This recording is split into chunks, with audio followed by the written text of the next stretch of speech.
Project Veritas, we showed you once before this assistant principal in Greenwich, Connecticut, who made sure that conservatives, that people of faith, particularly Catholics, would never be hired. It was sickening. Here we have a charter school in New York City, pretty much the same thing with another assistant principal who won't hire conservatives. It's unbelievable. Go.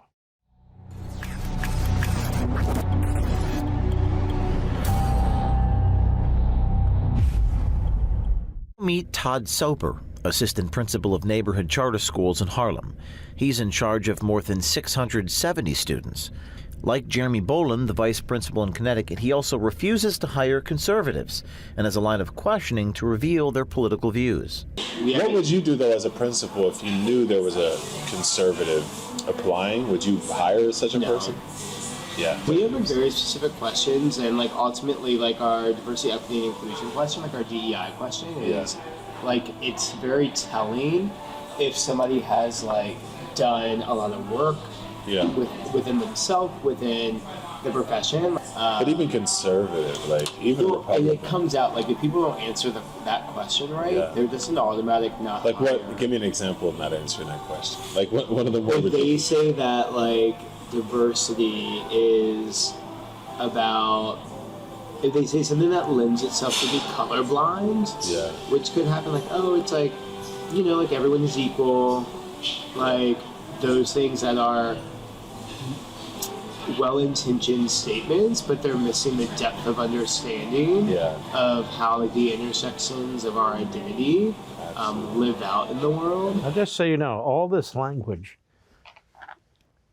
they have been indoctrinated into critical race theory because intersection, it's an idea that was invented in this respect by a law school professor in California. I write about this in American Marxism. So intersection would be if you have so-called two strikes, maybe you're a minority, let's say you're black, and you're gay, those two things intersect, so you have two things going against you, being a victim. So it's not that all people are equal, it's the oppressors are not equal to the oppressed. And that's the way it's developed, oppressor and oppressed. It's Hermann Marcuse, and it comes out of this German school ideology, the Frankfurt School. It's been passed along by others, and this is the result. This punk is an assistant principal, grade K through 4, oversees hundreds and hundreds of children at a charter school. People are choosing a charter school in New York City because they don't want their kids to go to public schools, so they think they're improving their situation. And so he says, we're not going to hire conservatives. Now, you need to understand, these people do not believe in the competition of ideas. They do not believe in free speech. They demand conformity. They demand it. And so this is how they weed out people. And this is going on not just in our public schools, that would be horrible anyway, but in our colleges and universities. They talk about academic freedom, and what they mean now is the academic freedom to advance conformity, Marxism in its various American forms. And that's exactly what's going on here. Go. This begs the question, if Soper won't hire any conservatives, what does he do with teachers who already work for him who might already be conservatives? He was quick to tell our journalist just that. There's this one teacher who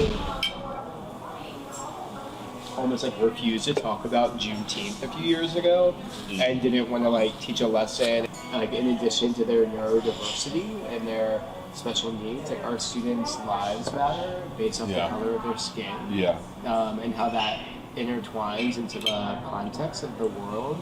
And so if you're not willing to embrace fully that aspect of our students, and that means talking openly about race and talking about injustices in the world, then I don't know if you're going to be able to fully fulfill your responsibilities. What was her reasoning for being resistant? She didn't want to teach Black Lives Matter. I don't think that she thinks that the race is a big deal. Oh, okay. So she was just kind of it's not that big of a deal. I love kids, so it's fine. I was well, no, you have to love all of them. And so you have to acknowledge that there is the potential for the students to have experienced discrimination. Yeah. Was she fired or? Yeah, she left. She would have probably been fired eventually, just based off of like mindset, but yeah, she left.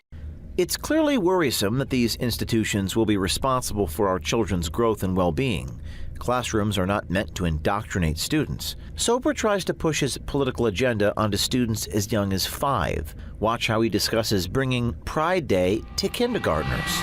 We have always and like will continue to like embrace diversity. But they don't embrace diversity.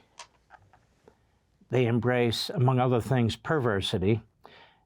But they insist on imposing their ideology on these children. So now we have these public schools that have turned into indoctrination assembly lines. They don't look at children as individuals with their own experiences. They certainly detest parents because parents just get into the way. And so they're pushing indoctrination. That's exactly what they're doing. And one-way indoctrination. This is pure Marxism. Go. All levels. So the same way we embrace identities that are based off of ethnicity, skin tone, and gender, like we also embrace orientation. So we make student friendly. Sure. Like for kindergarten, for Pride Month, we got in first grade, like every kid had like a mirror, and we talked about like there's like a read aloud about an animal or about a boy that said he wanted to be a mermaid, and it's like a way to start like in the girl was like you should be whoever you feel like you should be, and that was kind of like the message of the read aloud. And then were you able to encourage them that like gender? Yeah, I think so. Like it's delicate, right? So like in kindergarten and first grade, they're 5 and 6, but I think we start with the umbrella theme of like embrace who you are. You have to love who you are. That's awesome. Each part of you is beautiful, whatever you feel. As kids get older, and the idea of like gender becomes more salient, which happens more towards like 4th grade. It's conversations around like it's just okay. So the conversations deepen as kids get older. The conversations deepen as the kids get older. These are government-run schools. This is so disgusting to me, what's going on here. So we go from racism to sexualizing. The next be climate change, that is the war on prosperity and economic growth, and private property rights, and it is indoctrinated into education students that go to educational schools to become teachers and so forth. And then it's pushed by their unions, the NEA and the AFT. It's pushed by the administrators who come out of these schools and these unions, and promoted by the media, and they have a home in the Democrat Party. I mean, this is really incredible. And by the way, you parents, you're not to have any rights. The Attorney General of the United States will sic the FBI on you should you go to a school board meeting and loudly protest, or just protest at all. And to make sure of that, more and more of the local teachers union affiliates are monitoring who you are, and they're reporting you by name. This is tyranny. Want to see more? Sign up for LevinTV.